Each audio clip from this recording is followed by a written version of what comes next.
hi. Here's our last video for study guides. This is for exam 4. I want to make this one separate from the others because I'm doing something a little bit different at the end. You're going to have an actual essay, not a mini essay, and I want to kind of prep you up for that. So the normal stuff is that you're going to have the 20 definitions matching. You're going to have all 13 big words, cumulative, write out those answers. The application part is going to be based on particular exercises, so you get one of each, basically.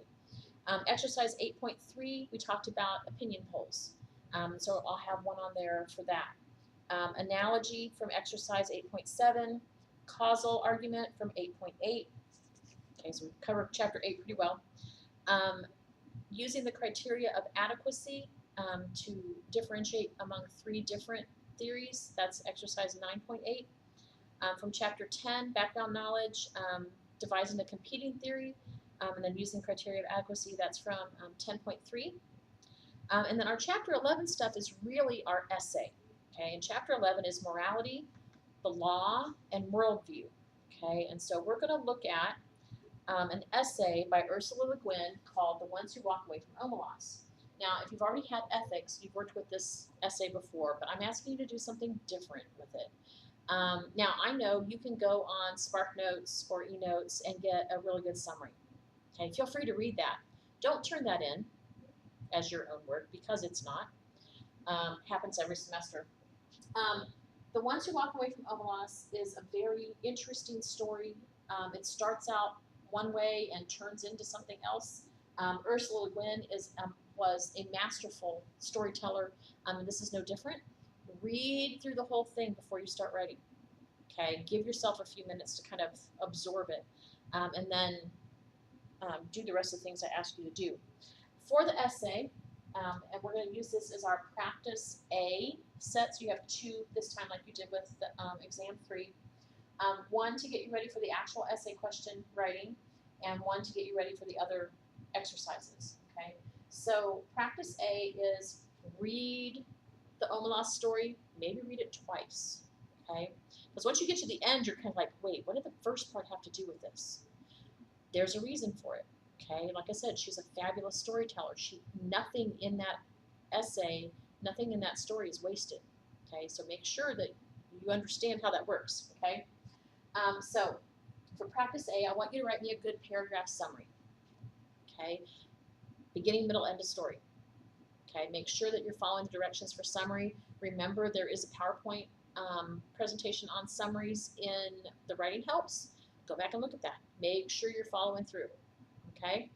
The other part of it is an outline of what you will say in your actual essay. Now, you have on here what I want you to do with that.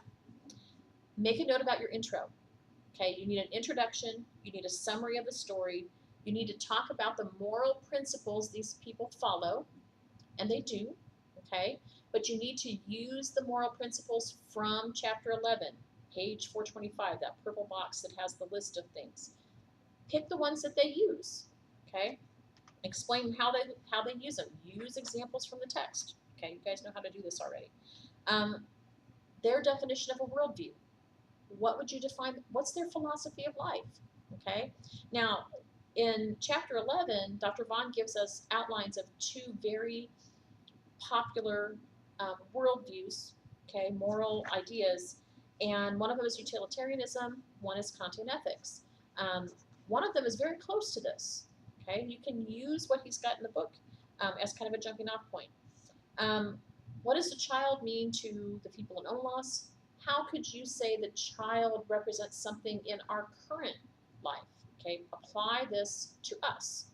And then the last one, just give me a little wrap up for the conclusion. Okay, so on your outline, basically I want to know what you're going to do here. Okay, so in my intro, I'm going to define worldview and I'm going to define morality. Okay, in my summary, you have a summary, see attached kind of thing. Make the list. What are the 3 or 4 things they do from the moral principles list? Okay, that's all you need to have there. An outline is just that. This is your jumping off point. Think if you had to do this in class without the book in front of you, what would you have to have written down so that you can write a decent essay? And that's what I want for your outline. And then On the test, you're actually going to type out the outline. You're going to actually write out the actual essay. I don't want the outline on the test, okay? So your 4A practice, make a summary, and then do this outline. For 4B practice, it's chapter 11, integrated exercises 15, 17, 19, okay? Those will hit some of the more interesting, more important parts of what you're going to do on the exam, okay? Make sure you give yourself time to read the story. Make sure you give yourself time to digest the story.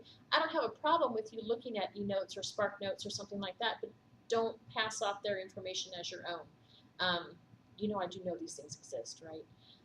So keep with things. Make sure that you're doing what you're supposed to do. And as always, if you have questions or problems, email me. We can walk through things.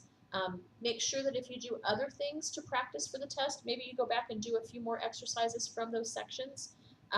Make sure that I get to see those. Make sure you tell me about them so I can give you your extra credit. Okay? And again, it's been a great semester. I hope you have a great time.